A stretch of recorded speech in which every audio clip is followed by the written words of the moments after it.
Hello again. That's next in our video series. Tonight, whenever you're seeing this, I'm going to introduce you to something that we'll be doing very soon. All the code you've done so far is run, and then it'll do it one time. Run and it'll roll a pair of dice, or run once and you'll type in one set of numbers for your formulas.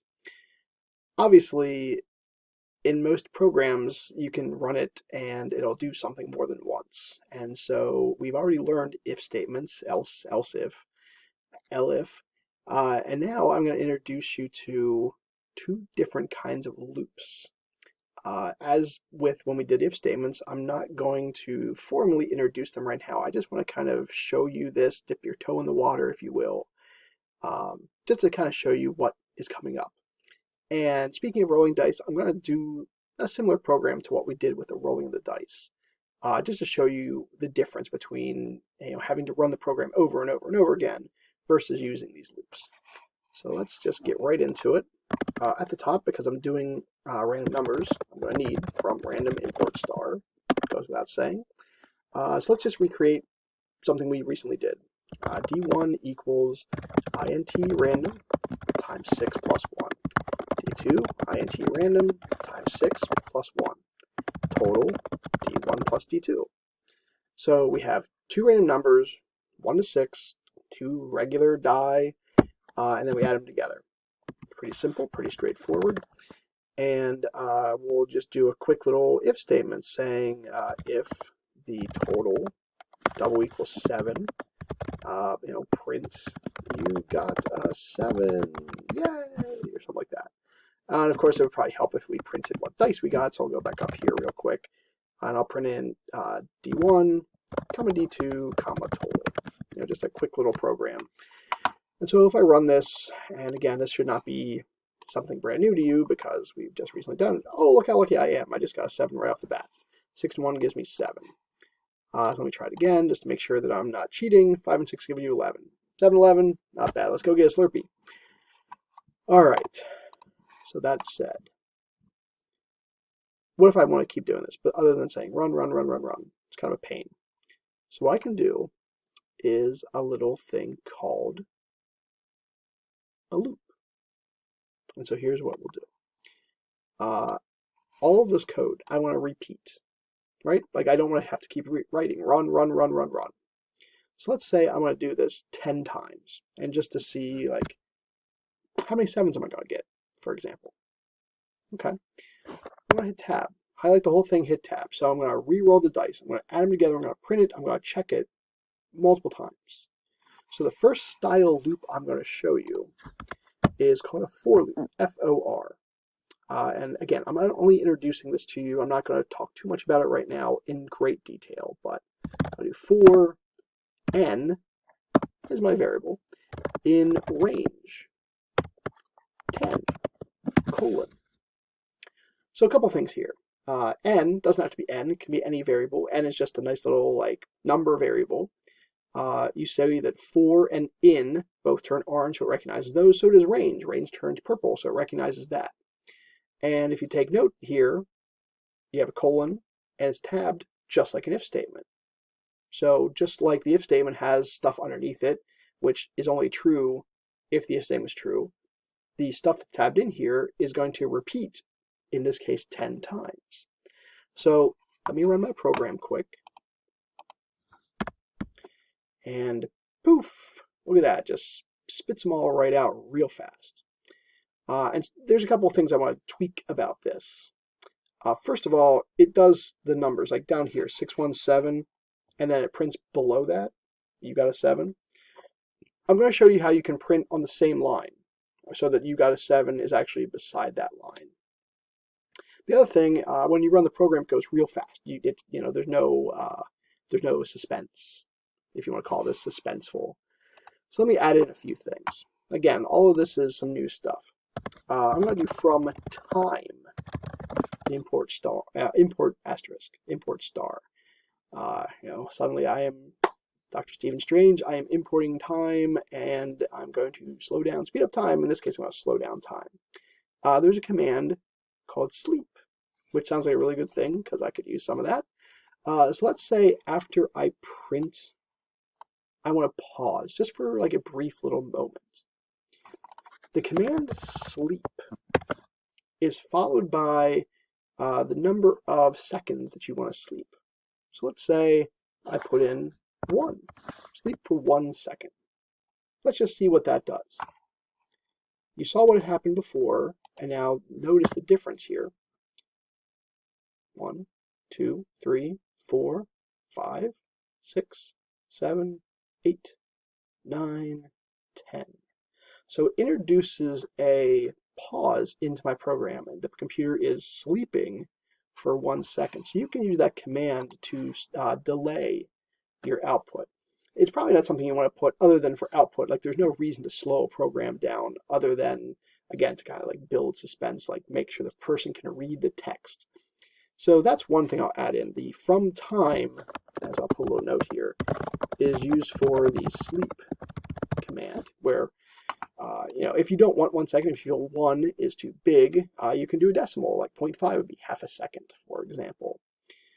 So what else can I do? Well, as I said, print you got a 7 is down below, and I'm not sure I really want that.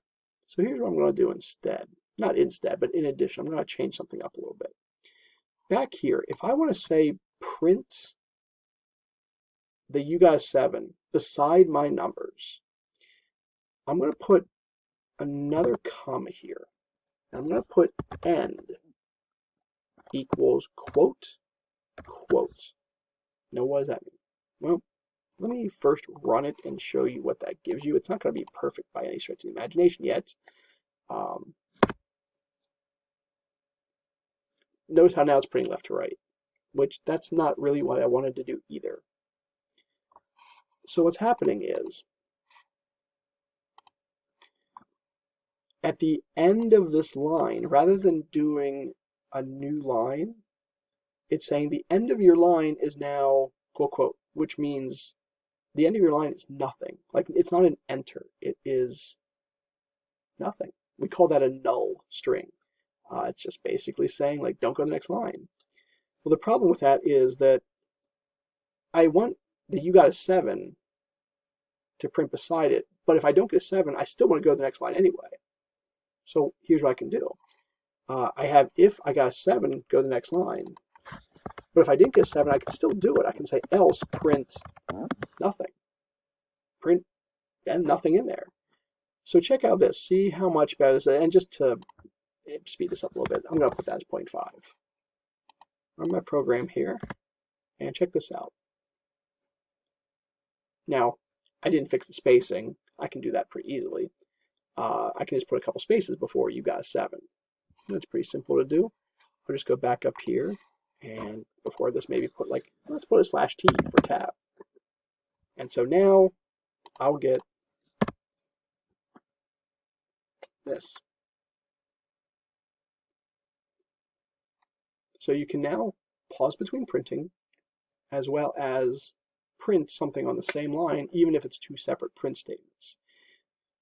And as I mentioned, the end equals quote, quote doesn't really affect this line.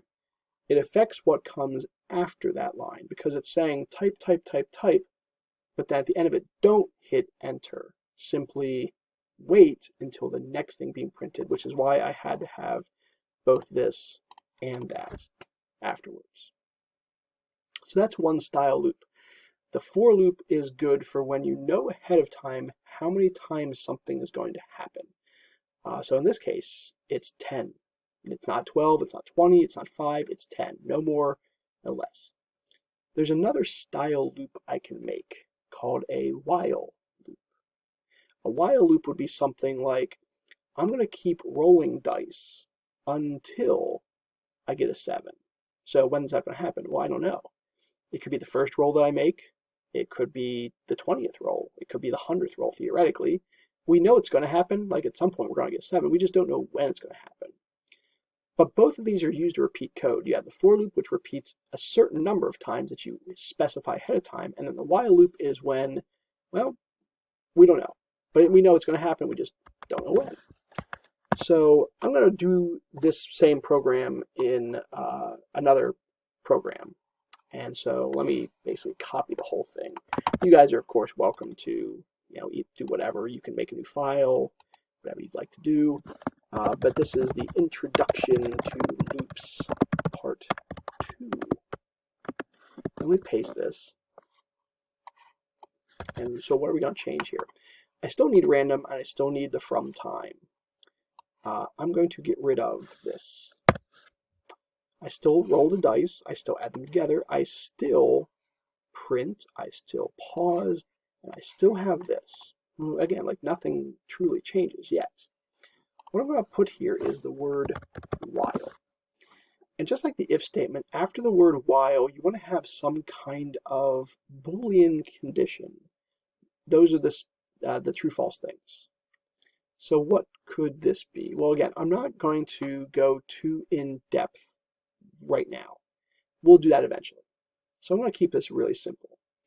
I'm going to put the word true here. I'm going to put a capital T, which it turns orange because it recognizes that word. True and false, when they're capitalized, are recognized words. What it means, and again, I'm not going too in-depth here, but what it means when you say while true, it means that you're going to keep going as long as the word true is true. It's always true. So it's going to go infinitely. Like this program, if I ran it right now the way it is just going to run infinitely. And I can show you. Let me just try this out. You're saying, keep doing this as long as the word true is true. Well, again, the word true is always true. It's like saying 4 equals 4. So if I sit back, I go get some water, get some ice cream, come back, it's still going to be here. We basically have made an infinite loop. The only way we're going to stop it is if we close the program. Let me X out of this. It's going to say the program's running. Do you want to kill it? It sounds really scary, but yeah, you do. So how do I stop it? Well, to stop an infinite loop, when I get a 7, I want to come down here. And I want to put in the word break. See the word break? The word break turns orange. That seems promising. So let me try that. Ooh, now look what happened. On the 3rd row, I got a 7 and stopped. It broke the program. It stopped the program. Let me try it one more time.